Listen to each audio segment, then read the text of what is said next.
The guard laughed when I said I was the CEO's husband. Then he pointed at another man walking out the door. The security guard at Meridian Technologies laughed when I told him I was Lauren's husband. Sir, I see her husband here every day. There he is right now, actually. He pointed toward the glass doors. A man in a charcoal Tom Ford suit was walking through the lobby. Early 40s, confident stride, expensive watch catching the afternoon light. The kind of guy who looked like he belonged on the cover of Forbes. Mr. Sterling, the guard called out. Your wife's still in her 300 meeting. Should be done in about 20. The man, Frank Sterling, according to his security badge, nodded and headed toward the elevator bank. He hadn't seen me yet. I was standing off to the side, holding a takeout bag from Osteria, Lauren's favorite Italian place downtown. My heart was doing something strange in my chest. Not racing, just stopping and starting like a car engine misfiring. 28 years. I'd been married to Lauren for 28 years, and apparently she had another husband at work. Frank pressed the elevator button, pulled out his phone, started scrolling. Every instinct I had screamed at me to confront him, to walk over there and ask him what the hell he thought he was doing, calling himself my wife's husband, to make a scene, to demand answers. But something stopped me. Maybe it was the way the security guard had said it, so casual, so certain, like it was common knowledge, like everyone knew, everyone except me. You know what? I said to the guard, keeping my voice steady. I think I have the wrong building. I'm looking for Gerald Pharmaceuticals, not Meridian Tech. The guard looked confused. You said you were Mrs. Sterling's husband. I said I was a friend of the family. Gerald's my name. Must have gotten my wires crossed. I forced a laugh. Been a long day. I set the takeout bag on the security desk. Actually, could you make sure Lauren gets this? Just say Gerald dropped it off. Family friend? The guard shrugged. Sure thing. I walked out before my legs could give out. I'd been married to Lauren since 1996. Met her when we were both 23. Me, fresh out of my accounting degree. Her finishing her MBA at Northwestern. She was brilliant, ambitious, the kind of woman who made plans in 5-year increments and actually followed through. I was the steady one, the practical one, the guy who managed our finances, kept our home running, made sure the bills were paid, and the retirement accounts were funded. Lauren always said I was her foundation, that she could take risks in her career because she knew I'd keep everything stable at home. She'd climbed fast, director at 30, VP at 35, CEO of Meridian Technologies at 43, a tech company specializing in AI-driven logistics software. She'd turned it from a struggling startup into a $200 million operation in 8 years. I was proud of her, so damn proud. I'd supported every late night, every business trip, every weekend she spent reviewing financials instead of going to dinner with me, because that's what you do when you love someone. You support their dreams. We didn't have kids. Lauren had never wanted them, said they'd derail her career trajectory. I'd been disappointed at first, but I'd accepted it. Her career was her baby. I understood that, or I thought I did. Now I was sitting in my car in the Meridian Technologies parking lot, hands gripping the steering wheel, trying to process what I'd just seen. Frank Sterling, Lauren's VP of operations. I'd met him exactly once at a company holiday party 2 years ago. Tall guy, charismatic. Lauren had introduced him as one of my rising stars and spent most of the evening talking shop with him while I made small talk with the other spouses. I'd thought nothing of it. Why would I? I trusted my wife, but the security guard had called him Mr. Sterling, had said he saw Lauren's husband every day. Not boyfriend, not a fair partner. Husband. I didn't go home right away. Couldn't face the empty house. The one I'd spent the day cleaning. The one where I'd made Lauren's favorite lasagna for dinner. The one where I'd been planning to surprise her with tickets to see Hamilton next month for our anniversary. Instead, I drove to a coffee shop 3 blocks away and sat in a corner booth with a black coffee I didn't drink. My phone buzzed at 6:47 p.m. Lauren, working late again. Don't wait up. Love you. I stared at that message for a long time. Love you. Did she? Did she actually love me? Or was I just, what? The backup plan? The safety net? The guy who paid half the mortgage while she lived a double life? I typed and deleted a dozen responses before settling on. Okay, there's lasagna in the fridge. 3 dots appeared, disappeared, appeared again. You're the best. See you late tonight. I put my phone face down on the table and tried to breathe. Lauren came home at 11:23 p.m. I was in the living room pretending to read a book. Actually, I'd been staring at the same page for 3 hours. Hey, she said, dropping her bag by the door. She looked tired, hair slightly mussed, lipstick faded. How was your day? I asked. My voice sounded normal. I was surprised by that. Exhausting back-to-back meetings all afternoon, board presentation at 4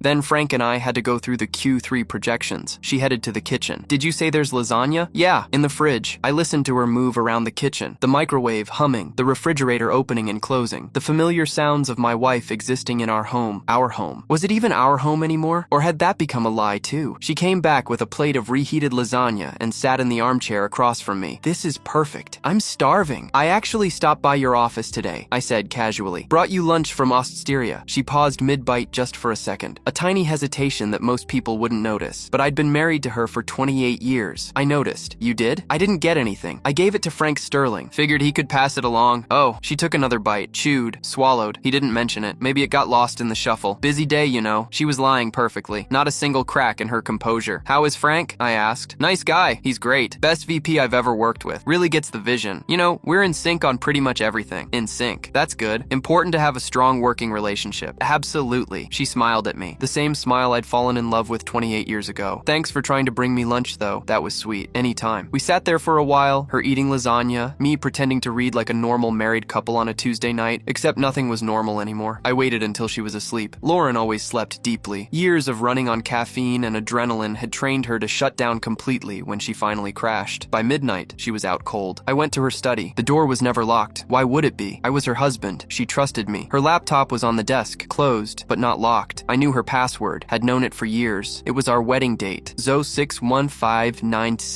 I opened the laptop, my hands shaking slightly, feeling like a criminal in my own home. Her email was already open, thousands of messages. I didn't know where to start, so I started with her calendar. The appointments looked normal at first glance. Meetings, board calls, conferences. But then I started noticing patterns. Dinner with F 7 p.m. at Il Pasto. That was 2 weeks ago. Il Pasto was a romantic Italian restaurant in the West Loop. Candle-lit tables, live piano music. Not a place you take your VP for a business dinner. Weekend retreat, Grand Geneva Resort, scheduled for last month. I scrolled to the resort's website, $450 a night for the suits. Lauren had told me it was a women's leadership conference. I pulled up her credit card statements, found the charge for Grand Geneva. 2 rooms, both on the corporate card. No, wait. 1 room, the other charge was canceled. 1 room, 2 people. My stomach dropped. I kept digging, found more dinners, more trips. A pattern spanning back nearly 3 years, but it was all coded, all deniable. Business dinners, corporate retreats, team building exercises, except Frank's name appeared on every single one. I closed the laptop and went to the bedroom, stood in the doorway, watching Lauren sleep. She looked peaceful, innocent. I trusted her completely, never questioned, never doubted, and she'd been lying to me for 3 years. The next morning, I called in sick to work. First time in 6 years, I was a senior accountant at Monroe & Associates, a mid-sized firm in the Loop. Good job, stable, boring, the kind of career that pays the bills but doesn't make for interesting dinner party conversation. Lauren made 3 times what I made. I'd never resented that her success was our success, or so I'd thought. After Lauren left for work, kissing my forehead and telling me to feel better, I started really digging. I went through every drawer in her study, every file cabinet, every box in her closet, in the back of her jewelry drawer, hidden under a tangle of costume necklaces she never wore. I found a key, just a key, silver standard apartment key, no label, but attached to it was a keychain tag with an address. Harborview Apartments, Unit 214. Harborview was a luxury apartment complex in River North. I'd driven past it dozens of times. 30-story building, floor-to-ceiling windows, the kind of place where a studio started at $2,500 a month. I grabbed the key and drove there. The parking garage had spaces marked with unit numbers. Space 214 had a black Mercedes GLE parked in it, Frank Sterling's car. I recognized it from the company parking lot. My hands were shaking as I took the elevator up to the 2nd floor. Found unit 214. The key fit. The door opened. Inside was a fully furnished apartment, not a temporary rental. A home. Hardwood floors. Modern furniture. Fresh flowers on the coffee table. The air smelled like Lawrence's perfume. Chanel No. 5. The expensive one she only wore for special occasions. Photos on the mantle showed Lauren and Frank at a beach, at a restaurant, on a hiking trail. In every single picture, Lauren wasn't wearing her wedding ring. I walked through the apartment in a daze. The kitchen had 2 sets of dishes, 2 coffee mugs on the counter, his and hers. The bedroom made me physically ill. A king-size bed with expensive linens. Lauren's clothes in the closet hanging next to Frank's suits. Her shoes lined up next to his like they'd been living together for years, like they were married. On the dresser, I found a folder labeled Future Plans in Lauren's distinctive handwriting. I opened it. Real estate listings. Houses in Evanston, Oak Park, Wilmette, all in the $800,000 to $1.22 million range, all circled with notes in the margins. Good schools nearby, schools close to Frank's parents, love the kitchen, travel brochures, Santorini, Tokyo, New Zealand, dream honeymoon destinations, and underneath all of that, legal documents, divorce consultation summaries, dated from 18 months ago. Lauren had met with 3 different divorce attorneys, shopping for the best deal. The notes were clinical, cold, strategy, frame as irreconcilable differences, cite Gerald's lack of ambition, and emotional distance. Document instances of his failure to support my career growth. Instances she'd been building a case against me. There were pages of examples. Times I'd supposedly undermined her by asking her to skip work events. Times I'd been emotionally unavailable by not wanting to discuss corporate politics at dinner. Times I'd shown lack of ambition by being content with my accounting job. Every normal marital friction point reframed as evidence of my inadequacy. The most recent note dated 3 weeks ago. Timeline. File for divorce by January 2025. Finalized by June. Wedding Wedding with F by Christmas 2025. She had it all planned out, every detail. My replacement was already living with her part-time. Their future home was already picked out. I was just the obstacle she needed to remove. I photographed everything, every page, every document, every photo. Then I sat on their couch,